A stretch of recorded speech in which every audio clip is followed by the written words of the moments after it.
toutes les convocations que Dieu donnait à l'Israël, les lieux de la rencontre, c'était devant la tente d'assignation. Parce que les tabernacles, c'est ça la tente d'assignation. C'était devant les tabernacles.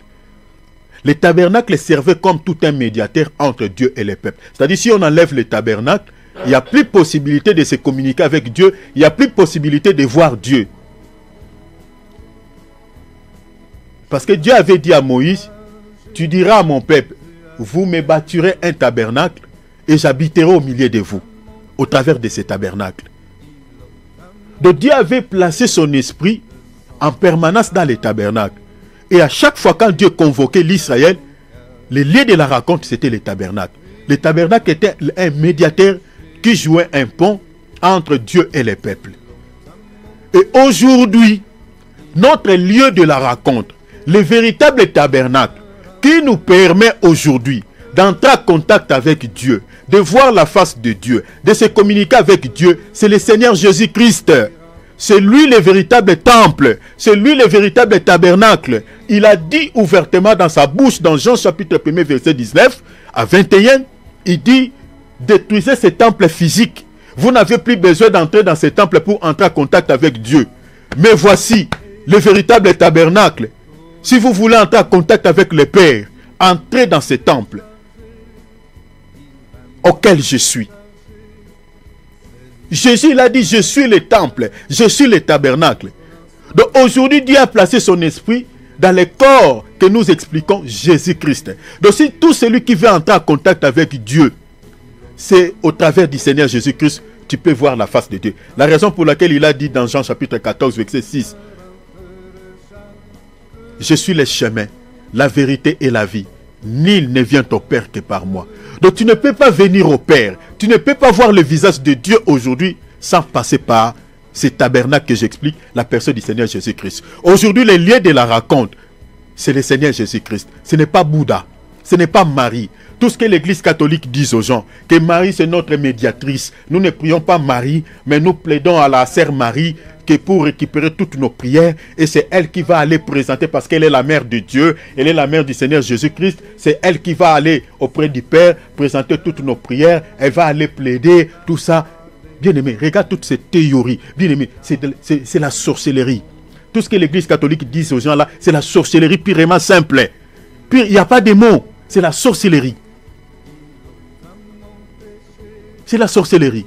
Donc aujourd'hui, si la sœur Marie ressuscite, elle va s'étonner, elle va dire, qui vous a dit de me placer comme médiatrice entre les hommes et Dieu? Les médiateurs, si vous lisez 1 Timothée chapitre 2, verset 5, la Bible dit, nous n'avons qu'un seul médiateur entre les hommes et Dieu, Jésus-Christ homme. Il n'y en a pas deux, il n'y en a pas trois. L'apôtre Paul dit dans ce livre de Timothée, il n'y a qu'un seul médiateur.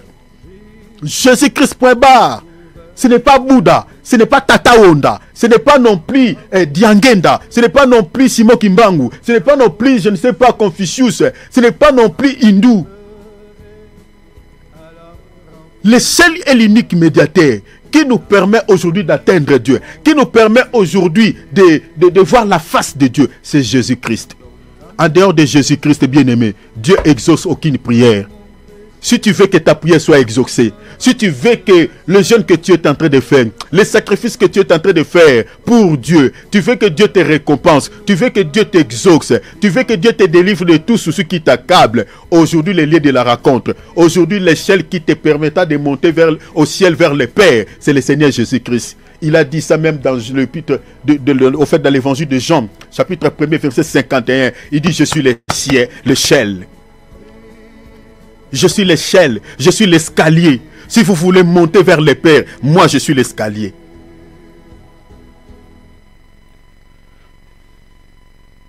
C'est lui le tabernacle. C'est lui le tabernacle, les lieux de la rencontre. C'est ça même l'idée. Quand Salomon construisait le temple, Salomon disait dans sa prière, il dit, attendez, j'aimerais vous lire cela. Bien-aimé Philippe, prends-moi ça. 1 Roi chapitre 8, rapidement. 1 Roi chapitre 8. 1 Roi chapitre 8. Notez. 1 Roi chapitre 8. Regardez Salomon ce qu'il disait. Quand il a fini de construire le tabernacle, regardez ce qu'il avait dit. Regardez. Lisez les versets 1 Roi chapitre 8. Lis le verset 30. Commencez même à partir du verset 29 pour la meilleure compréhension. Écoutez bien, vérifiez chez vous là-bas. Que tes yeux soient nuit et jour ouverts sur cette maison, sur le lieu dont tu as dit, là sera mon nom. Continuez. Écoute la prière que ton serviteur fait en ce lieu. Daigne exaucer la supplication de ton serviteur et de ton peuple d'Israël lorsqu'ils prieront en ce lieu. Vous voyez? Continuez. Exauce du lieu de ta demeure des cieux. Exauce et pardonne. Ok, continuez. Si quelqu'un pêche contre son prochain et qu'on lui impose un serment pour le faire jurer, et s'il vient jurer devant ton autel vous voyez dans cette maison, continuez. écoute-le des cieux, agis et juge tes serviteurs. Vous voyez? Donc si vous continuez, c'est-à-dire Salomon ici, il est en train de dire, toute personne qui aura un souci, qui aura un problème, qui viendra prier en ces lieux ici, Seigneur, exauce-le depuis les lieux d'état des mers. C'est-à-dire, en dehors du temple de Jérusalem, Dieu n'exauçait aucune prière. Et le peuple le savait. Et quand Salomon était en train de faire cette prière, le peuple, il était en train d'écouter. Et le peuple savait que c'est dans les temples maintenant que Dieu va commencer à nous exaucer. Est-ce que vous voyez cela? Donc c'est-à-dire, en dehors du temple de Jérusalem, Dieu n'écoute aucune prière. Et aujourd'hui, le véritable temple, que Dieu exauce nos prières, si nous entrons là-bas, que Dieu peut décanter nos situations, c'est le Seigneur Jésus-Christ. C'est lui le véritable temple. Le temple que Salomon avait bâti, c'était la préfiguration du véritable temple qui était Jésus.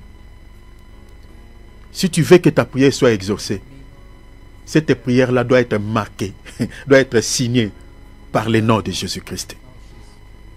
La raison pour laquelle dans Actes, il est dit dans Actes 4:12, il n'y a de salut en aucun autre nom, si ce n'est par le nom de Jésus. C'est-à-dire en dehors de Jésus, Dieu n'exauce aucune prière.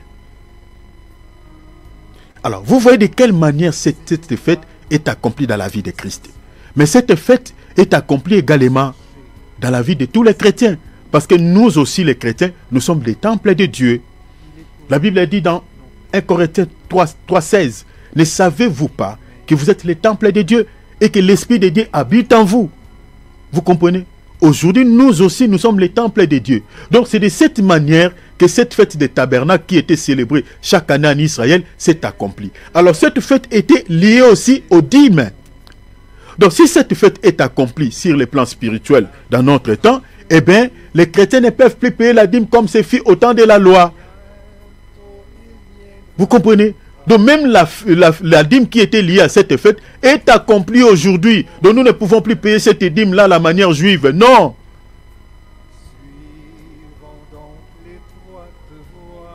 Est-ce que vous voyez cela? La raison pour laquelle j'avais fait cette démarche, pour expliquer le fait qui était associé aux dîmes.